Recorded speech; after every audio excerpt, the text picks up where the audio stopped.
Welcome back to LMX, the channel where we break down the biggest political stories with clarity and passion. Today we're asking a very provocative question. Did Cyril Ramaphosa save the ANC, or did he destroy it from within? And what about the shockwave caused by the formation of the MKP? Stay tuned as we explore whether dialogue with Jacob Zuma could have changed everything. Since its founding in 1912 and its pivotal role in ending apartheid, the ANC has been the backbone of South African politics. But over the years, internal strife, corruption scandals, and leadership battles have chipped away at its once unassailable dominance. Enter Cyril Ramaphosa, a man who rose from union leader to ANC president on a platform of reform and renewal. But could his tenure be the turning point that either revived or doomed the party? Ramaphosa came to power promising to clean house.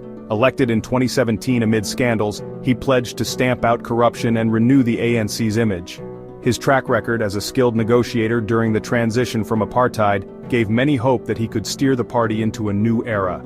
However, his presidency hasn't been without controversy. The infamous Farmgate scandal, lingering factional battles, and the slow pace of economic reform have all raised questions. But more than that, his ability, or inability, to keep the party united is now under the microscope.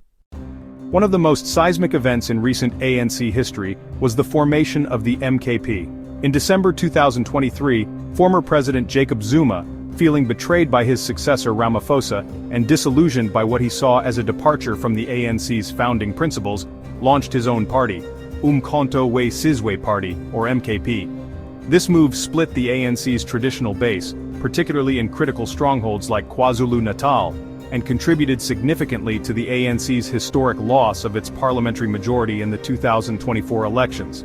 MKP's emergence wasn't just about personal ambition, it signaled a deep ideological and generational divide.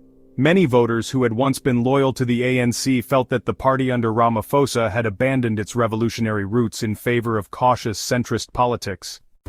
Now here's the big question. Could the formation of the MKP and its devastating impact on the ANC's support have been avoided if Ramaphosa had engaged in direct dialogue with Jacob Zuma?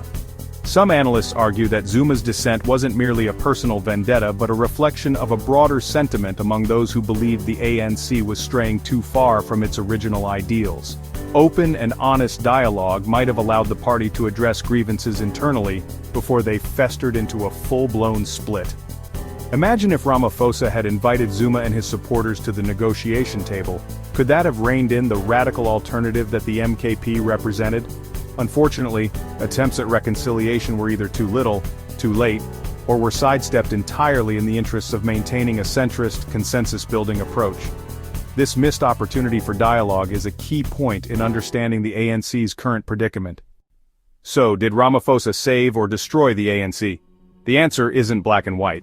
On one hand, his efforts to root out corruption and restore investor confidence were crucial in preserving the party's legitimacy.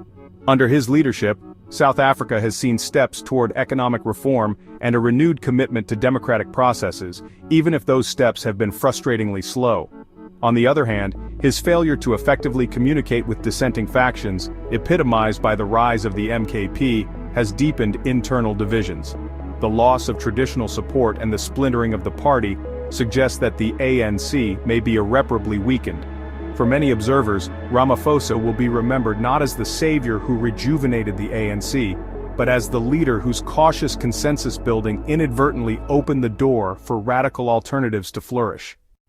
As we look ahead, the big question remains, will history judge Cyril Ramaphosa as the man who saved the ANC by modernizing it for a new era, or will he be remembered as the one who let internal divisions and the rise of the MKP tear it apart? One thing is clear. The future of South African politics hinges on whether the ANC can bridge these divides and reclaim its revolutionary spirit without sacrificing the stability needed to govern a modern nation. If you found this analysis insightful, make sure to hit that subscribe button. Help us reach 100 subscribers this week so we can continue to bring you deep dives and fresh perspectives on the biggest stories shaping our world. Drop a comment below with your thoughts. Do you think Ramaphosa's legacy will be one of salvation or destruction for the ANC? And what do you believe could have been done differently to keep Zuma's faction from splintering away? Thanks for watching LMX, where we cut through the noise to deliver the truth behind the headlines. Until next time, stay informed and stay engaged.